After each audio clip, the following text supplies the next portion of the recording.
Hey folks, in today's video I want to talk about Crusader Kings 3 and what I think will be coming in the 5th chapter of content for this game. So in 2026, what kind of content, or maybe where on the map, are we going to see content coming for Crusader Kings? So the first thing I'm going to show on the screen, if you're not aware of this was in a dev diary called The Floor Plan to the Future, and this was where the dev team came to us and said, these are the things we're thinking of expanding in the future. And as you can see from this screenshot, there are some things that have come into the game. We've had Persia, Nomads, we've had some religion rework, we've had the clan rework as well. And then of course in 2025, we got the expanding of the map as well. Some of the other things here have been touched on a little bit. I guess warfare slightly, the AI has got better in this game. Modifier stacking, they always say they're going to make improvements to that, but then we always slide into the fact that it always gets worse and worse. I think that's just the nature of this game at this point, and especially how rewards are balanced in this game. It's very hard to get away from stat stacking, but as you can see, everything else on this map,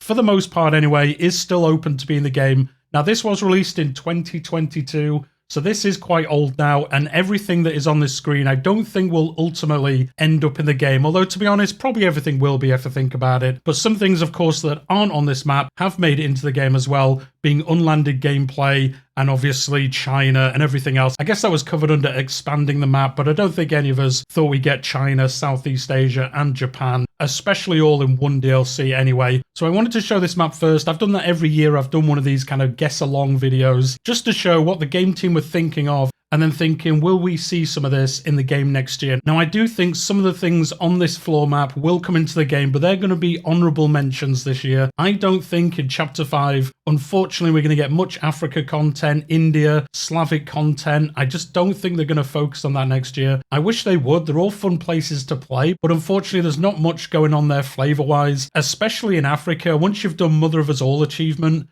there isn't really that much to do in Africa, outside, of course, of just enjoying playing there. There isn't really any achievements, special content, anything like that, really, to really draw you back to it. The same can be said for India as well. I wish they'd do a lot of content for India. Now, this year, I suppose they got the hegemon system. That came in from All Under Heavens. They got a little bit of content, I guess. And then outside of that, the Slavic region, I think, just primed, really, for some fantastic content in the future. But as I said, they're honorable mentions. I don't think they're going to be the focus of DLC this year. Now, it doesn't mean content won't come to those regions, but I don't think they'll be the focus of that DLC. But what do I think is coming to the game this year? Now, I'm going to say they're probably going to keep to the same kind of schedule they had last year. So we'll probably get a core expansion. This is an expansion that goes game-wide. So we've had like Legends of the Dead. That was obviously content that affected everywhere. And then we'll probably get a normal, just large expansion like All Under Heaven, adding a whole bunch of content. Obviously not expanding the map like All Under Heaven did, but it will probably be a sizable amount of content. Think of like Tours and Tournaments, Roads to Power, really brought in a lot of extra content. And that is obviously what one of the expansions in Chapter 5 will be.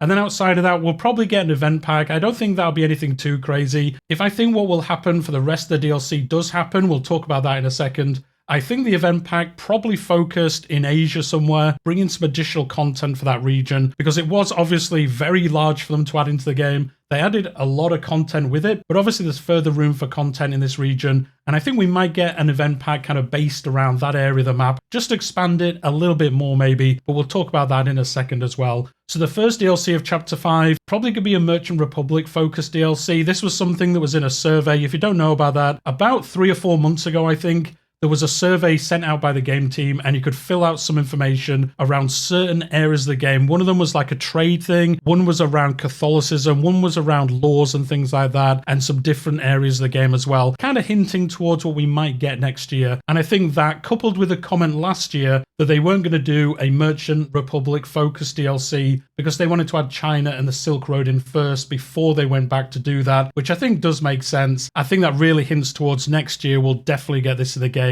And I think the first thing I want to say is that I don't think this will be an economical overhaul of the game. I know some people think we should get that in the game, but it is now 5 years old. I don't think we're going to get some really big overhaul of the economic side of the game. I think buildings, like how counties work money-wise, I don't think any of that is going to get a massive change. It just doesn't make sense to me this far into the game to add like county-specific trade goods, really rework how buildings work. If they were going to do that, they would have done this DLC before All Under Heaven, because they've obviously had to expand the map out, bring in all these mechanics, all these new buildings, the barter system you can use in the Wanua government type. They're not going to do that and then bring out a DLC that totally reworks the economical side of this game. It just doesn't make sense to me that they would do that. So I think how buildings work, how the barter system works, which we'll get into in a minute, I don't think any of that's going to be a massive departure once this DLC comes out. I think it's going to work roughly how it works now. So what do I think is going to come in this DLC? Well, obviously trade republics themselves will come in. We'll probably get a lot of DLC focused around Venice, maybe Genoa, Pisa, some of the North German trade republics, and then obviously outside of that, although you think of like Italian realms when you think of these kind of republics, I think we will get content obviously across the entirety of the map. There wasn't history realms that were kind of like trade republics elsewhere in the world as well, very big trading hubs, things like that. So I think there will be content outside of Europe. I think it will be very Europe focused for the special content. But I think we will get realms outside of that work in the same way or maybe very similar to your traditional merchant republics that you probably think of. If somebody asked you to mention a merchant republic, it probably would be Venice. I would think so anyway. As part of this, I think you'll also get a mansion or a palace if you're the Doge of one of these republics. I think that just makes sense. They've been added with all the recent DLC, obviously with admin, nomads, and then celestial government type, things like that. We've had these special kind of locations for your house, and I think they'll come back for merchant republics. I think it just makes sense for them to do so. It would be some cool mechanics. They could make it look really, really fun, and I think that will come back as well. And then the actual gameplay of a merchant republic, I think this will use the unlanded gameplay system, and I think it will have you as like the prince of somewhere, moving around the map, going to different rulers, going maybe to different coastal ports and trying to get agreements off them. Again, think of the unlanded gameplay system and traveling to these places, trying to get some kind of agreement, some kind of trade agreement of some kind. Again, I don't think you're going to be trading specific goods. It's not going to be like Imperator Rome or even EU5 where you're trading certain things between certain locations. I don't think that makes sense for Crusader Kings myself. You can let me know what you think in the comments down below, but I don't think that's the kind of gameplay we'll get. If you have played the Wanua government type, I think we might get something similar to that, because in that government type you can do bartering. I mentioned that earlier. If you've not done it, it kind of works like reverse raiding, where you build up your barter goods and then you go to different counties and you trade your bartering goods for gold, and then you bring the gold back to your realm. I think it'll work something along those lines, so a rework of that system in some way. I don't think it'll be exactly the same, but I think that might have been a test to see if this would work and if it would work out very well, or if players enjoy it. So let me know in the comments if you've used the barter system, what did you think about it? But I think a version of that is how this government will work, and I also think although we won't get trade goods in every location, we already kind of have some trade goods on the map. We have gold mines, salt mines, I think we have copper mines as well. We might have another one, I can't remember off the top of my head. Now they could add some buildings similar to that in certain locations. So certain areas of the map, they would have special resources, and then you could travel to the realms that have those. And again, set up some kind of contract. I don't know how it would work, to be honest. But you would go there, do some trading, and then bring that back as well. And then that's how you would make some money. I think outside of that, you could maybe build ports in other realms' lands, get permission to do that, build these ports, and then that will give you some kind of trade income as well. Now, I will admit, although these were in CK2, I never played them in CK2. I just never got around to doing it. So if you did do that, let me know in the comments for this as well. There's going to be a lot of comment making down below in this video, because I'm very interested to hear what other people think about this. It's one of the favorite things about doing this video every year, just trying to find out what everyone thinks is coming in the future. But if you did play it in CK2, could you see how it worked in that game, coming over to CK3 and working in a similar manner? It would be interesting to see what people thought about that. But I think outside of this, the rest of how this would work, I think there'd just be a lot of content based around Venice, Genoa, as I said, these different realms, different events that happened with them.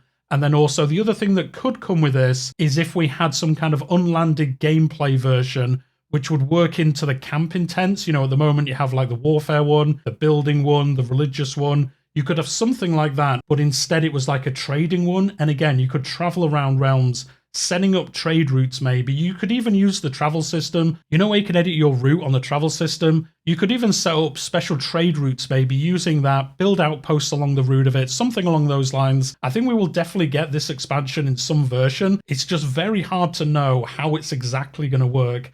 I think it will probably be for the government type, a version of admin, just a little bit changed, as we saw with a lot of All Under Heaven governments, built upon the admin government type, but with some different features around it as well. So we won't talk about this one any longer. Let me know what you think though. Do you think that would be the core expansion coming next year? And then the next DLC we're going to talk about after that is the main DLC, the main expansion next year. And I think finally, folks, it is going to happen. we are going to get a Crusades rework, and we're going to get a whole bunch more content around that as well. So I think this is going to be a Catholicism-focused DLC. Now, that doesn't mean there's not going to be any content for elsewhere in the world as well, because if you think about like the Crusades rework, you're obviously attacking other religions. So I think other religions will get content as part of this. But I do think after taking a year away from Europe for the most part, I think next year is going to be very Europe-focused, because once they finish that, the map is, I'm not going to say completed, obviously. It is completed like how big it is, but I think now the map is finished, they can go back in and literally just like pour content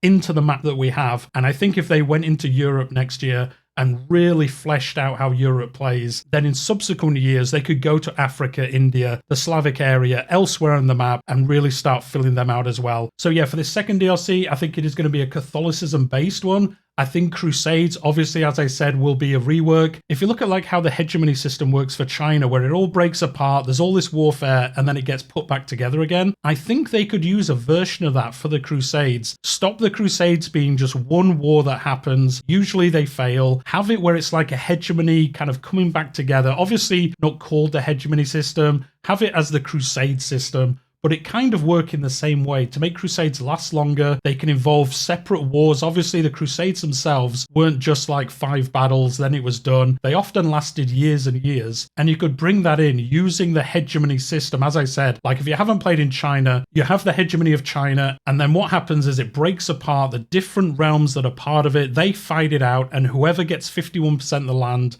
they can then push to re-bring it back together and then re-found the hegemony under their name. Imagine if something like that happens. Say you go on a crusade to Iberia, you've got the Catholic realms in the north, they try and do a crusade south into the rest of Iberia, and it isn't just one war. As I said, you could have all these separate wars going on, and then if they consolidate enough of the land under their control, it would then win the crusade, and then you'd have different outcomes of that as well. I just think this would be a much more fun way for it to happen. I think under this system, you could also have other interesting mechanics. So as the war is continuing during this system, you could maybe build temporary forts in places, have different cities that you then take control of, but then they could get lost during the impact of this warfare going on. And that would make it a lot more dynamic, a lot more chaotic as well. And it would make, I think, Crusades that much more interesting, that much more natural as well to kind of play out in the game. And it wouldn't all come down to, oh, 2 bad battles happened, well, the crusade is lost.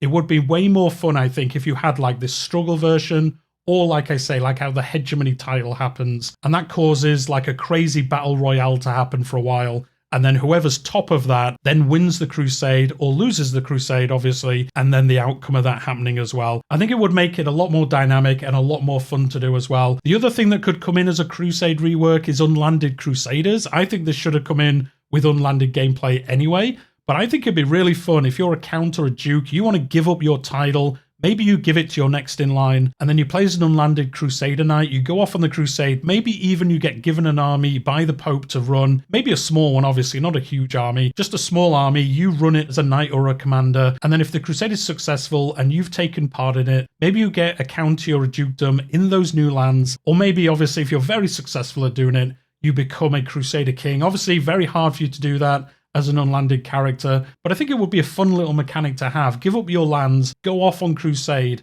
and see if you can get land in those new holy lands that you've taken over, and then have that play out as well. I think that would be a cool addition to unlanded gameplay, a new way to play that as well, which would be fun. So I think overall, I think the Crusades would be cool if they worked that way. Again, let me know in the comments, is there any way you would like the Crusades to work? I don't think they can just rework them and they work exactly how they do now. I do think they need some kind of larger mechanic around them. Like I say, maybe the struggle system or a rework of the hegemony kind of falling apart and put back together mechanic, just to make it a little bit more interesting and make it last a little bit longer as well. And also I think for balancing, they don't have to balance around, oh, 2 big battles happened, the war's finished. They can balance it all around longer term things as well. As I said, this expansion would be a Catholicism rework, so what else would we get? We get College of Cardinals. This was in CK2, it was really fun to do. You could try get your bishops into the College of Cardinals, and then they can be voted to become the Pope, and then you would have kind of control over the Pope as well, or at least some influence over him, and then some mechanics around that as well. I think that would just be a really cool mechanic to bring into the game. It was really fun in Crusader Kings 2, and it's kind of crazy it's not made it into the 3rd game yet. There is a mod that does this. I think it's called the Holy Trinity. I'm pretty sure that's the name of it. Do go check that out if you're interested in how this could work, because we'll probably get a version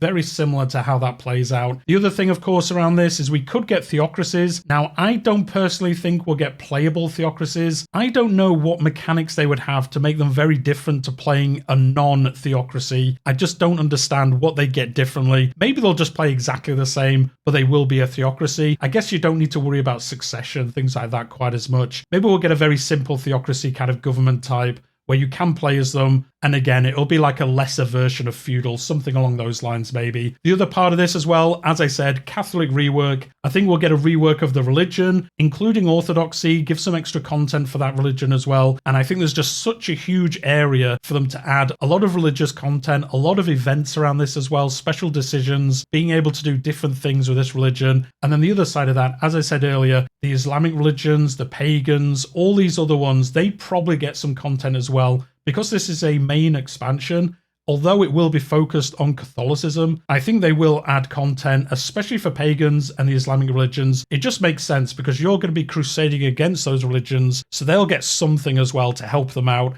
until they get like a main DLC again in the future. And then the last thing that I think would also be included in this is the HRE rework as well, with full mechanics, how it should work, all the different like intricacies of it, all the different events, decisions that you can take, and really making the HRE up there as one of the best places to play in the game. Because currently it's not very interesting. You have the election for the Emperor. It's not very in-depth. It's not very fun to actually do.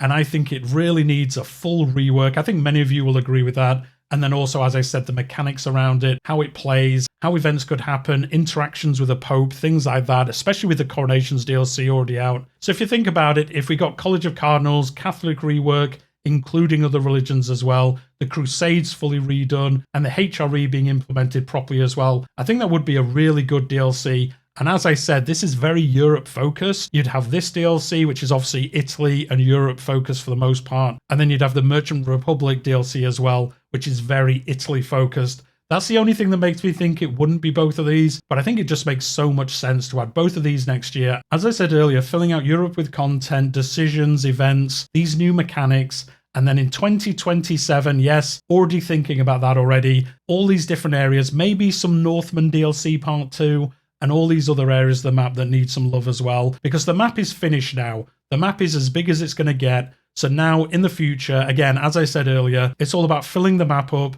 making it more interesting, adding content for different areas, different mechanics, different gameplay maybe, and just making this game better and better as we progress into the future. Because as I said, the map's not getting bigger. We're not getting America. We're not getting Australia, South Africa, and we're not going to get other areas of the world added to the map. So now the map is finished and it's structurally in place. They can just be filling it up now with more and more flavor content. And then the last bit of content we need to talk about is that event pack. Will they go back to a flavor pack? I actually think there's a good suggestion for this. Now, this would make it extremely European focused next year. And that would be France and Britain, 2 more things off the floor plan. Make a 100 Years War DLC, just a bunch of events based around it. You could even bring in some minor mechanics for like how armies work, things like that. Maybe bring back commanders, maybe set that up a little bit more, maybe have it so you can set up your armies with different flanks and then use the same units that we have now, but a little bit more strategy to it.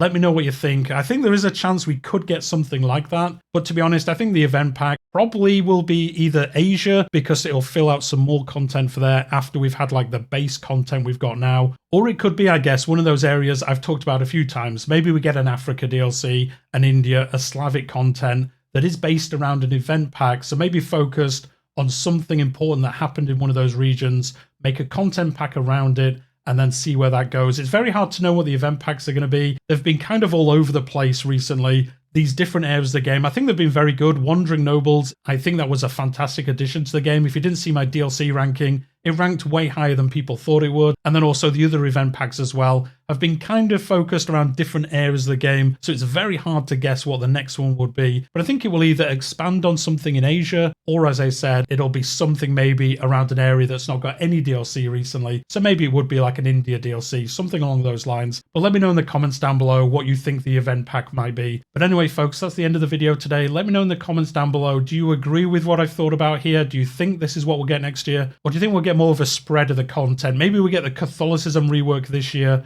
and then we get trade the year after, and maybe this year we do get some of those other things we've talked about. Maybe we will get an alliance rework, warfare rework in some way, bring in some lore systems. That was in the survey, but I don't know where that would fit into this. I guess we could get a vassal or lore rework system as part of the HRE. It would make sense because they'll have to add some of that for the HRE working. So I think they could add it for the HRE, and then that would expand into the rest of the game as well. So that would make that expansion game-wide as well, because obviously other realms would use, you know, like vassal management, things like that. Things, again, that were in CK2, bringing that into CK3 in some way and making it a little bit more interesting to interact with your vassals. But anyway, as I said, let me know what you think in the comments down below. Hit the like button if you've enjoyed it. And then next year, we'll be able to see what is released and see if I was correct or not. Last year's video, I was 100% incorrect with. In fact, everything I've talked about today was pretty much in last year's video because nothing I guessed at came this year. So I guess it'll come next year instead. But do subscribe to the channel if you haven't already. I cover all the news around Crusader Kings. I do live streams every week and I do discussion videos on multiple topics during the year as well. But we'll leave it there for today and I'll see you all next time.